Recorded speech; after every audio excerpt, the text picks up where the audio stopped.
زي ما بننتقد كولر لما بيأثر، واجب نشيد بمستواه كويس لما بيعمل مباراة كويسة.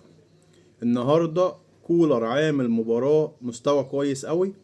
الراجل رايح وعارف ان هو بيلعب قصاد فريق تقيل. الراجل رايح وعارف ان هو بيلعب قصاد فريق عندنا عقدة منه وعندنا نتائج كارثية قبل كده معاه. الراجل نازل ما بيألفش، بيلعب بدفاع صريح عشان خاطر يطلع على الأقل متعادل. كل واحد بيلعب في مركزه. رغم ان ليا كام انتقاد عليه في حتة التبديلات. ليه يا عم كولر منزل بن شرقي في الدقيقة 90؟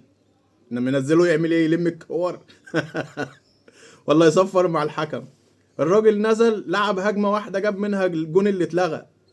يعني الراجل ده لو كان لعب من بداية الماتش، بلاش من بداية الماتش، نزله يا اخي من نص الشوط التاني، كان فرق معانا. والله الاجوان اللي احنا مضيعينها النهاردة اللي هي فعلا تسلل ممكن نزعل عليها في ماتش العودة، لكن عشان ما بقاش ظالم وجاحد على الراجل ده، برضو نقطة تتحسب له ان هو بيلعب مع صن داونز على ارض وسط جمهوره، وقدر يوصل له انه يبقى خايف منك. بيلعب على ملعبه وخايف منك، خايف ان الاهلي يطلع كسبان الماتش ده.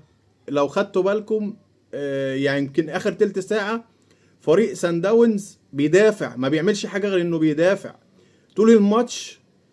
الهجمات بتاعت سان داونز تتعدى على الصوابع.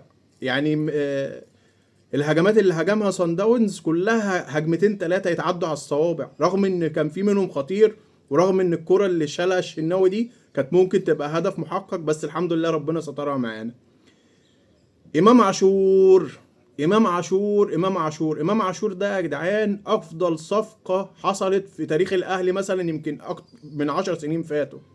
امام عاشور النهارده بيلعب فرقه لوحده. احنا لو عندنا ثلاثه من امام عاشور بيلعبوا بنفس اللي امام عاشور بيعمله النهارده، امام عاشور بيعمل كل حاجه. ربنا يا ابني يحفظك ويبعد عنك الاصابات. امام عاشور النهارده بيلعب باستقتال، اللي هو كانه ابن النادي، كانه صنع في النادي الاهلي. كل الشكر والتقدير لامام عاشور. ومش عايز انسى حد، اللعيبه كلها النهارده كانت رجاله. اتمنى، بس انا عندي يعني في تحفظ بسيط كده، عايز اتمنى يبقى في من ادارة الاهلي واقفة مع مارسيل كولر. هو محمد مجدي قفشة ما بيلعبش ليه؟ هو التبديلات يعني ايه؟ في تبديلات في الدقيقة 90 يا راجل يا طيب دم الجمهور اللي بيشاهدك ده حرام عليك، والله والله تسأل عنه يا شيخ.